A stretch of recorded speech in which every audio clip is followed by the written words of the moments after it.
시편 31편 19절로 26절까지의 말씀입니다.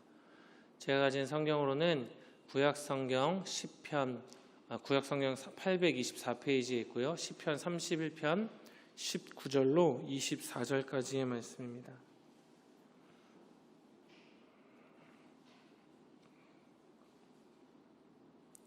다 찾으셨으면 저와 교독하여 읽도록 하겠습니다. 제가 먼저 읽습니다. 주를 두려워하는 자를 위하여 쌓아두신 은혜, 곧 주께 피하는 자를 위하여 인생 앞에 베푸신 은혜가 어찌 그리 큰지요. 주께서 그들을 주의 은밀한 곳에 숨기사 사람의 꾀에서 벗어나게 하시고 비밀이 장막에 감추사 말다툼에서 면하게 하시리이다. 여호와를 찬송할지어다. 견고한 성에서 그의 놀라운 사랑을 내게 보이셨음이로다. 내가 놀라서 말하기를 주의 목전에서 끊어졌다 하였사오나 내가 주께 부르짖을 때에 주께서 나의 간구하는 소리를 들으셨나이다. 너희 모든 성도들아, 여호와를 사랑하라. 여호와께서 진실한 자를 보호하시고 교만하게 행하는 자에게 엄중히 갚으시느니라. 여호와를 바라는 너희들아, 강하고 담대하라. 아멘. 이 시간 어려움이 있을 때 만나는 하나님이라는 제목으로 함께 말씀 나누기를 소망합니다. 여러분들 아마 선거의 때가 다가오면 심심치 않게 볼 수 있는 장면들이 있는데 아마 우리 성도님들의 기억 속에도 있는 장면 같습니다. 선거에 출마한 후보자의 명함이나 혹은 현수막 등을 보게 되면 그곳에 있는 사진 가운데에 그 출마한 후보자가 굉장히 영향력 있는 정치인이나 인물과 함께 찍은 사진을 강조하여서 이렇게 내건 사진들을 볼 수가 있죠. 가령 예를 들어서 총리라든가 대통령과 악수하고 있는 모습이라든가 서로 이야기를 나누고 있는 모습이라든가 이런 모습들을 이제 선거 나가는 그 후보자가 강조해서 자신의 사무실 앞에 있는 현수막이라든가 자신의 명함 가운데 새겨넣는 것을 볼 수가 있습니다. 그런데 이런 사진을 찍을 때면 될 수 있으면 가까워 보이려고 노력을 하며 찍는 것 같습니다. 서로가 서로의 얼굴을 겨우겨우 확인할 수 있을 정도로 먼 거리에서 찍은 단체 사진 같은 것들을 가져다 놓는 것이 아니라 내가 특별히 이 사람과 더욱더 친밀합니다. 내가 더욱더 이 사람과 관계가 깊습니다라는 것을 다른 사람들에게 조금 더 어필하는 그런 사진을 많이 찍는 것 같다라는 생각을 하게 되는 것이죠. 왜 이런 사진들을 특별히 사용할까요? 아마도 저처럼 무지한 사람들이 볼 때에는 이 후보자가 저렇게 영향력 있는 인물과 가깝다면 후에 당선되고 나서 조금 더 힘있게 자신의 정치적 역량을 발휘할 수 있겠구나라는 생각을 가질 테니까 아마 그러한 것들을 염려하고 그러한 것들을 염두에 두고 아마 그런 사진을 찍은 것 같습니다. 이러한 측면에서 바라볼 때 하나님을 믿는 성도들에게는 아주 탁월하고 세상과는 비교할 수 없는 놀라운 특권이 주어져 있는데요. 여러분, 성도는 누구와 가까운 사이입니까? 하나님, 아버지와 가까운 사이이죠. 이 세상을 지으시고 운영해 나가시는 하나님과 아주 가까이에 있는 자들이 바로 성도라는 것입니다. 주님께서는 성도들을 주님의 자녀 삼아 주셨고 언약의 백성을 삼아 주셨습니다. 세상의 그 어느 관계가 아버지와 자녀보다 가까울 수 있겠습니까? 세상의 그 어느 관계가 아버지와 자녀보다 친밀할 수 있겠냐는 말입니다. 이러한 측면에서 바라보자면 성도는 세상과 비교되지 않는 특권이 주어진 존재인 것이죠. 오늘 우리가 읽은 시편 31편의 기자인 다윗 왕이 바로 그러한 사실을 오늘 본문 시편 31편을 통해서 고백하고 있습니다. 함께 읽은 이 시편의 말씀은 시편의 분류 가운데 탄원의 시로 분류되어 있는 시입니다. 자신의 어려움을 하나님께 아뢰며 그 어려운 상황 가운데에서 나에게 도움이 되어주실, 나의 구주가 되어주실 하나님을 향해 하나님을 찬양하며 부르짖으며 지은 시라는 것이죠. 사실 다윗이 이 시편 31편의 상황 가운데 어떠한 어려움 가운데 처해 있는지는 우리는 구체적으로는 알 수 없습니다. 그러나 그가 굉장히 곤란하고 굉장히 어려운 상황 가운데 놓여 있다라는 것은 본문에 드러나는 곳곳의 말씀을 통해서 알 수가 있는데요. 우리가 읽지는 않았지만 31편 4절을 통해 다윗은 이렇게 말하고 있습니다. 그들이 나를 위하여 비밀히 친 그물에서 빼내소서. 주는 나의 산성이시니이다. 또한 11절에서는 내가 모든 대적들 때문에 욕을 당하고 내 이웃에게서 심히 당하니 내 친구가 놀라고 길에서 보는 자가 나를 피하였나이다 라고 이야기하죠. 그리고 13절에서는 이렇게 말합니다. 내가 무리의 비방을 들었으므로 사방이 두려움으로 감싸였나이다. 그들이 나를 치려고 함께 의논할 때에 내 생명을 빼앗기로 꾀하였나이다 라고 다윗은 자신이 지금 처한 상황을 이 시편 31편에서 이야기하고 있습니다. 그러니까 그의 주변에는 분명히 다윗을 대적하는 무리가 있었다라는 거예요. 그냥 대적하는 정도가 아니라 다윗의 생명을 빼앗으려고 마치 그물을 치고 기다리고 있는 사람들처럼 그들이 서로 깨어서 어떻게 하면 그 사람의 생명을 빼앗을 수 있을까 고민할 정도로 굉장히 큰 어려움 가운데 놓여 있었다라는 것입니다. 여러분, 사실 이러한 어려움, 이러한 환난, 이러한 고통을 이야기하게 되면 어쩔 수 없이 현재 우리가 처한 상황의 모습들을 돌이켜보게 되는 것 같습니다. 우리나라의 상황이나 세계가 돌아가는 모습, 한국교회가 처한 현실 또한 이 모습과 크게 다르지 않구나라는 것을 생각해 보게 된다는 이야기죠. 사회적 거리두기가 현재 2.5단계로 시행되고 있습니다. 또 그것이 계속해서 지속되다 보니까 많은 분들이 어려움을 이야기하고 있죠. 그 가운데 자영업자, 소상공인의 어려움은 아마 말로 다 표현하기 힘든 정도인 것 같습니다. 저희 어머니께서도 식당을 꽤 오랜 시간 하셨기 때문에 그분들의 어려움을 잘 알고 있어요. 그런데 가뜩이나 코로나로 인하여서 영업 자체도 전보다 훨씬 잘 되지 않던 상황에서 이제는 밤 9시 이후로는 홀에서는 더 이상 손님을 받을 수 없고 포장으로만 운영을 해야 돼가는 그 현실이 너무나도 어렵고 너무나도 힘든 환난의 시간이 된다라는 것이죠. 한 상인이 인터넷에 호소하는 글을 남겼는데요. 이렇게 이야기하더라고요. 코로나 때문에 죽는 것이 아니라 코로나가 오기 전에 굶어 죽게 생겼다고. 내가 질병에 걸리면 내 돈을 내고 치료할 테니까 제발 영업을 재개할 수 있게 해달라고 호소하는 글을 보았습니다. 그 글을 보면서 이런 생각을 했죠. 아, 사회가 이렇게 어려운데 이 상인분께서는 진짜 얼마나 힘들면 이렇게 영업을 다시 할 수 있게 해달라고 호소하는 글을 남겼을까? 그 사람이 잘못되었다고 어떻게 혼자만 생각하냐고 이렇게 손가락질할 문제의 이야기는 아닌 것 같아요. 굉장히 힘들고 어려운 시간을 보내고 있는 것 같다라는 이야기죠. 우리 성도님들 또한 마찬가지로 삶의 어려움이 있고 또 그것에 더하여서 함께 예배드리지 못하고 있는 이 현실의 슬픔까지 겹쳐 있는 줄로 압니다. 기사를 보더라도 현실을 보더라도 웃으면서 이야기할 수 있을 만한 현실의 모습들은 전혀 보이지 않는 것이 작금의 모습인 것 같습니다.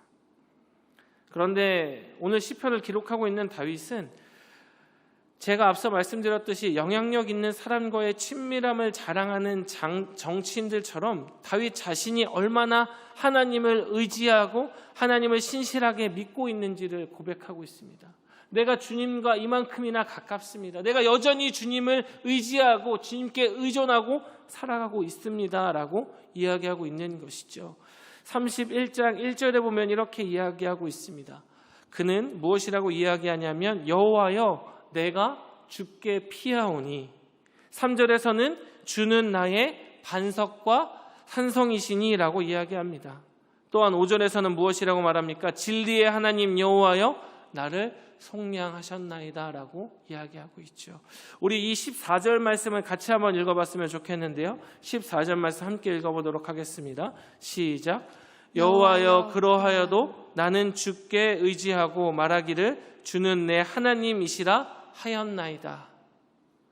그는 분명히 대적이 있고 나의 생명을 위협하는 환난과 고난의 때에 처해 있음에도 불구하고 여전히 나는 하나님 곁에 있습니다. 나는 여전히 하나님을 의지하며 살아가고 있습니다. 주는 나의 하나님이십니다 라고 고백하고 있는 것입니다.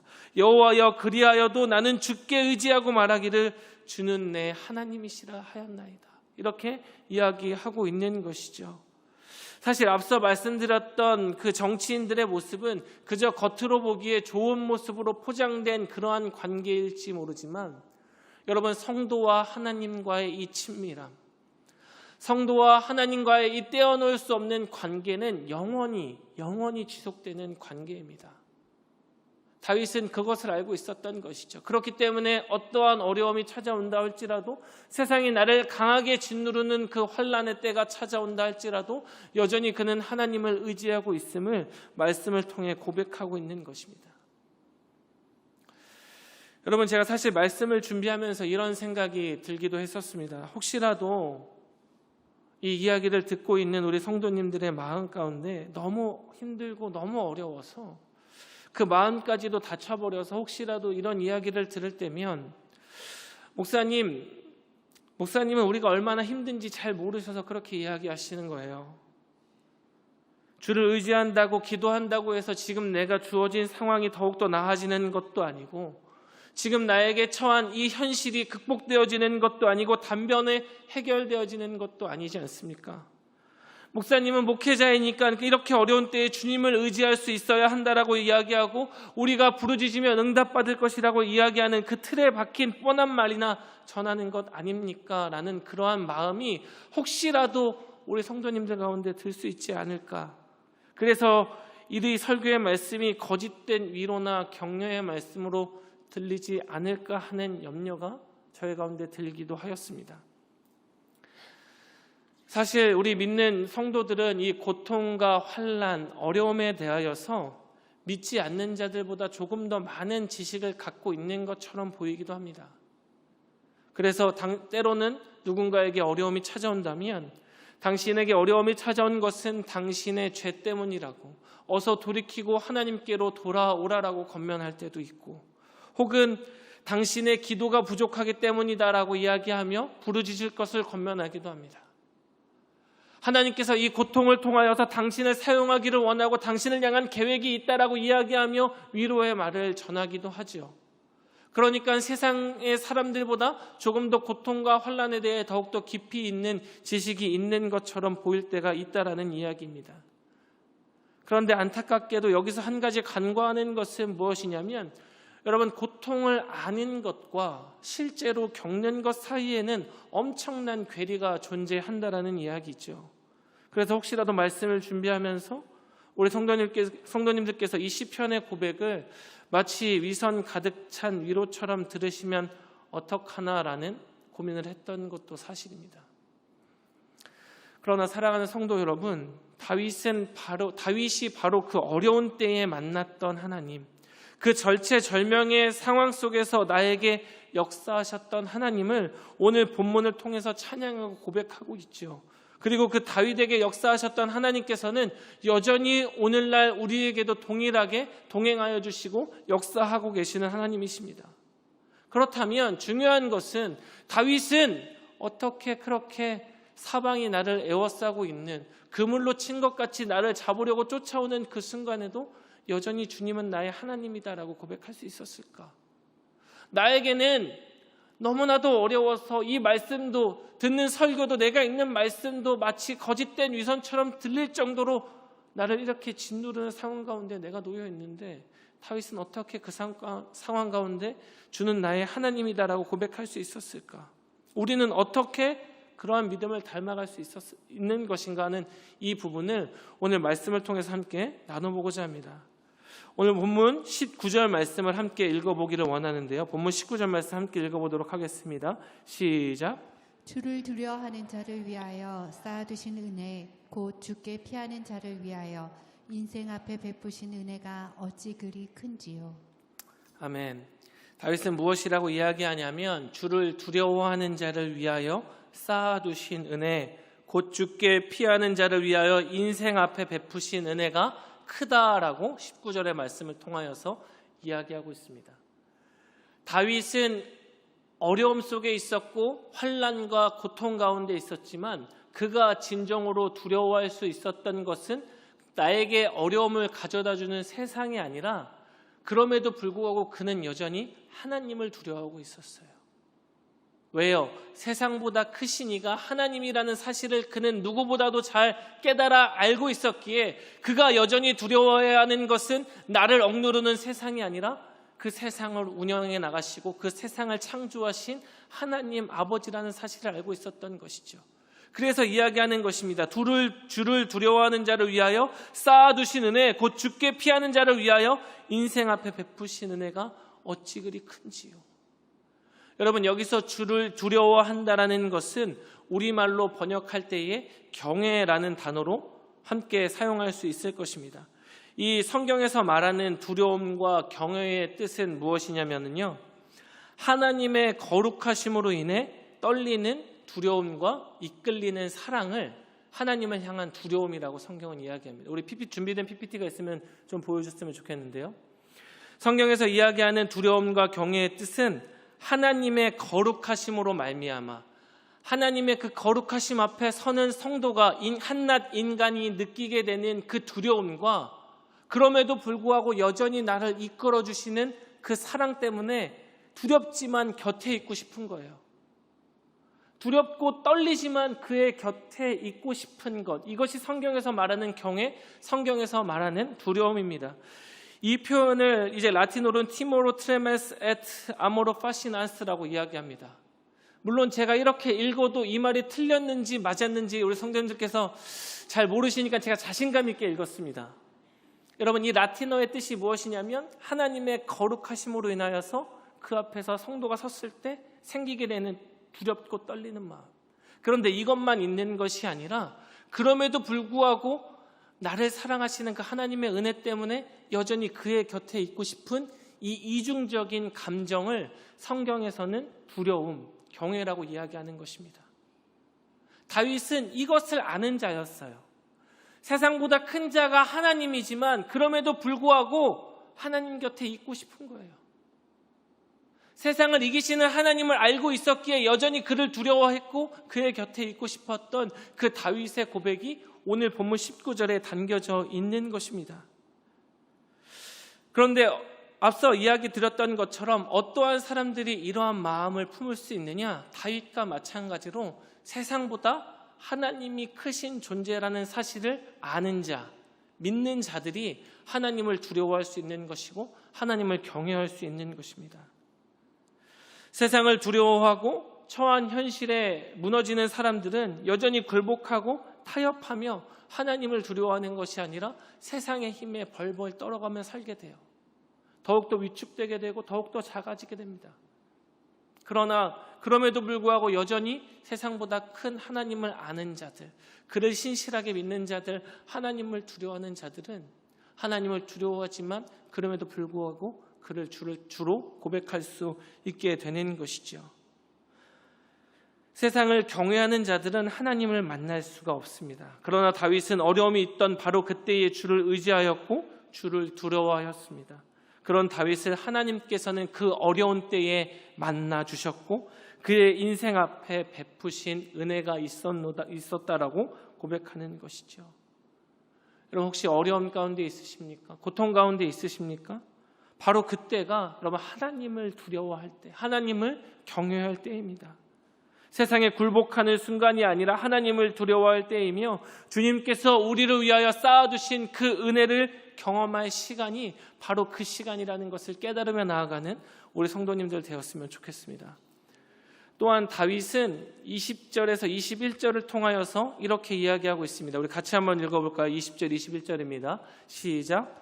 주께서 그들을 주의 은밀한 곳에 숨기사 사람의 꾀에서 벗어나게 하시고 비밀이 장막에 감추사 말다툼에서 면하게 하시리이다. 여호와를 찬송할지어다. 견고한 성에서 그의 놀라운 사랑을 내게 보이셨음이로다. 아멘. 다윗은 자신을 은밀한 곳에 숨겨주시고 견고한 성에서 자신의 사랑을 보여주셨다라고 이야기하고 있습니다. 여기서 비밀의 장막에서 감추시고 말다툼에서 면하게 하셨다라고 하니까 마치 아주 사소한 다툼에서 귀찮은 것에서 나를 해방시켜 주셨다라고 이해하실 수 있는데, 여기서 말다툼이라는 표현은 어떠한 의미를 가지고 있냐면 사람을 쥐어 짜내는, 압축기에 눌러서 기름을 짜내듯이 사람을 쥐어 짜내는 그러한 고통 있는 다툼을 가리켜 이야기합니다. 마치 이런 것 같아요. 저희 외가 쪽 친척들이 교회를 다니지 않으세요. 그런데 그 친척들께서 어느 순간부터 한 분씩 전화가 올 때가 있습니다. 원성아, 너네 교회는 모여서 예배드리니? 너 교회 다니니?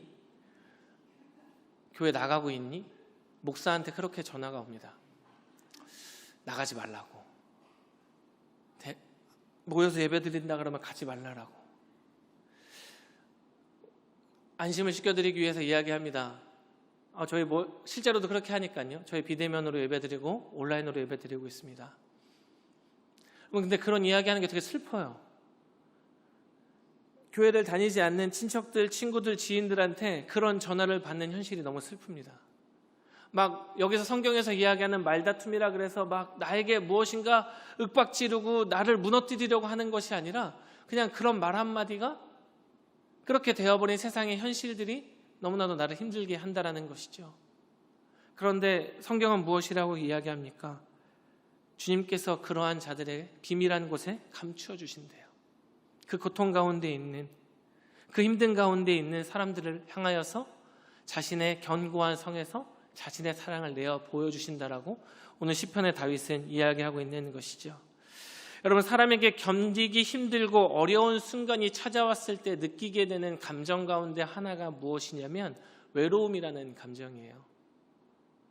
왜 외로움을 느끼냐면 제가 처음에 이야기 드렸던 것처럼 고통을 아는 것과 경험하는 것 사이에는 굉장히 큰 괴리가 있다라고 말씀드렸는데, 고통을 겪는 그 당사자인 사람은 나 혼자만 이런 일을 겪는 것 같거든요. 다른 사람은 잘 모르는 것 같아요. 육신의 문제든 마음의 문제든 마찬가지인 것 같습니다. 예를 들어 내가 다리를 다쳐서 쩔뚝이게 되면은 세상의 사람들은 그냥 멀쩡하게 다니는데 나 혼자 쩔뚝이니까 굉장히 고통의 순간이 찾아온단 말이에요. 마음의 어려움, 상황의 어려움도 마찬가지이죠. 견딜 수 없는 어려움과 환난의 시간이 찾아올 때에 인간에게 가장 어렵게 찾아오는 감정 가운데 하나가 바로 외로움이라는 것입니다. 그런데 오늘 이 시편을 고백하고 있는 다윗은 무엇이라고 고백합니까? 내가 외로움 가운데, 환난 가운데, 어려움 가운데 처해 있는 그때에 하나님께서 비밀이 장막에 감추시고 견고한 성에서 그 놀라운 사랑을 보여주셨다라고 이야기합니다. 세상이 알 수도 없고 경험하지도 못한 위로와 긍휼과 은혜와 사랑이 그곳에서 주를 의지하는 자에게, 주를 두려워하는 자에게 부어지는 것이죠. 우리도 이러한 경험이 아마 있을 것입니다. 홀로 외로이 고난 가운데 눈물을 흘리고 있을 때에 내가 핀 성경의 말씀 가운데에서 하나님의 위로를 경험하게 되고 하나님의 사랑을 경험하게 되고 나의 눈물을 닦아주시는 하나님의 그 사랑의 손길을 경험했던 적이 아마 우리 모두에게 있을 것입니다. 우리는 그것을 통하여서 세상이 줄 수 없는 감격과 위로를 경험하게 되는 것이죠. 여러분, 우리가 세상을 살아갈 때에도 내가 진짜 힘들고 어려울 때에 나에게 도움을 준 사람을 오랫동안 기억해요. 그런데 세상에 나 혼자 남겨진 것 같은 어려움과 환난 속에서 다윗은 하나님을 만났어요. 어려운 그때에 하나님을 만났다라는 것입니다. 정확히 이야기하면 다윗이 어려워하고 있는 그때에 하나님이 만나 주신 거예요. 찾아와 주신 거예요. 그분의 사랑과 긍휼을 보여주신 것입니다. 13절의 고백처럼 사방이 두려움으로 가득했던 그 순간이지만 사람들이 어떻게 나의 생명을 빼앗을까 고민할 정도의 긴급한 상황이었지만 하나님께서는 그 가운데 나를 찾아와 주시고 주의 은밀한 곳에서 그 사랑을 내게 보이시고 내 눈물을 닦아주셨습니다.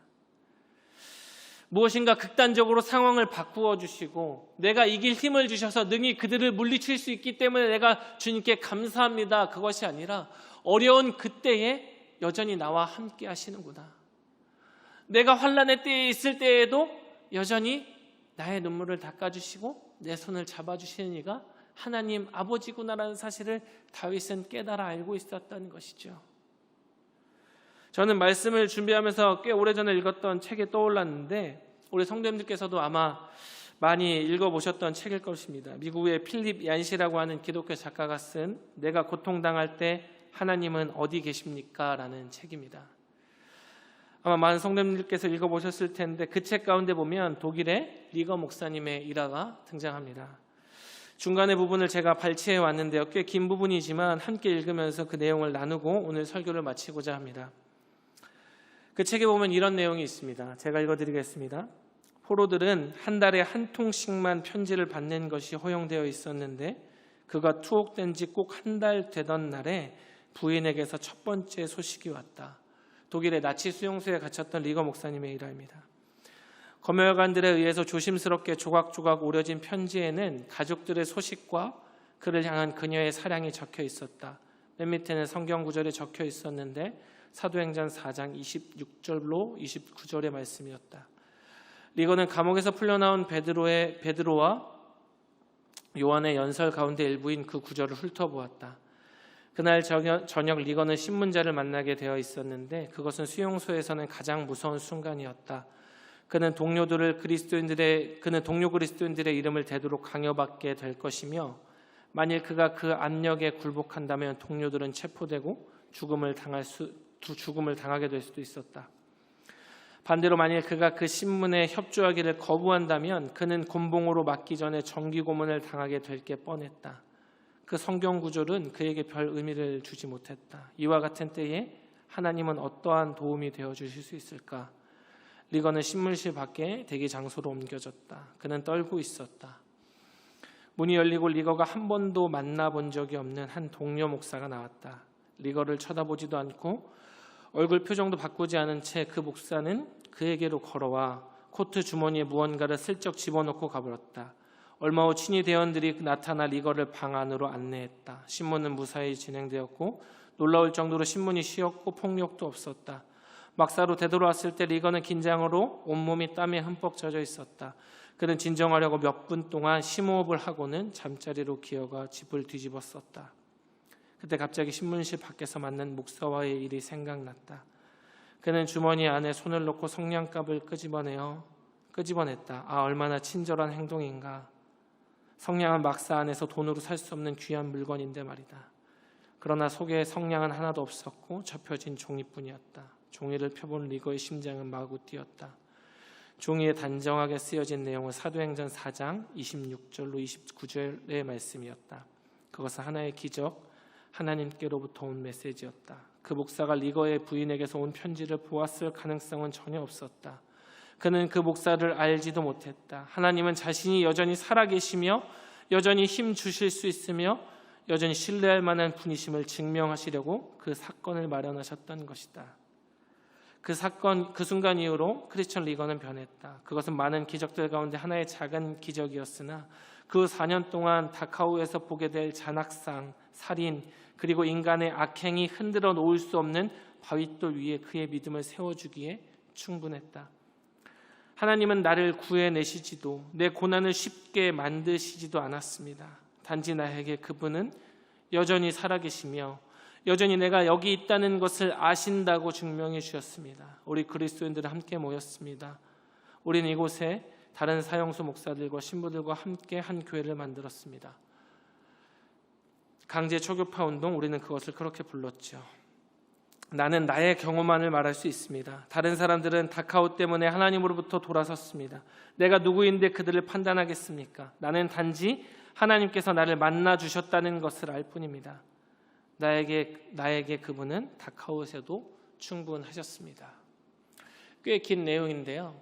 제가 인용했던 것은 오늘 시편 31편의 다윗의 고백과 이 목사님이 하신 고백이 동일하게 들렸기 때문에 그렇습니다. 고난 가운데, 어려움 가운데 하나님이 찾아와 주셨습니다. 여전히 주를 두려워하는 자를 향하여서 그 놀라운 은혜를 베풀어 주셨습니다. 은밀한 곳에서 그를 만지시고 거룩한 성에서 그의 사랑을 나타내 보여주셨다라는 그 다윗의 고백이 독일 나치 하에서 여전히 감옥 안에 갇혀 있지만 하나님을 경험했던 이 목사님의 일화와 동일하게 느껴졌기 때문에 그런 것이죠. 그를 극적으로 구해내거나 혹은 그의 고난을 쉽게 만드신 것도 아니었었습니다. 그러나 그는 고난 중에 하나님을 만날 수 있었습니다. 여전히 하나님께서 어려움 당한 성도들에게 찾아와 주고 있기 때문에 그런 것이죠. 여전히 그곳에서도 주님은 나의 하나님이셨다는 사실을 고백하고 있습니다. 오늘 다윗도 마찬가지로 어려움과 환난 속에서 하나님을 만났습니다. 여전히 주를 경외하고 있던 그에게 쌓아두신 은혜가 있었고 은밀히 찾아와 만나주심의 역사가 있었습니다.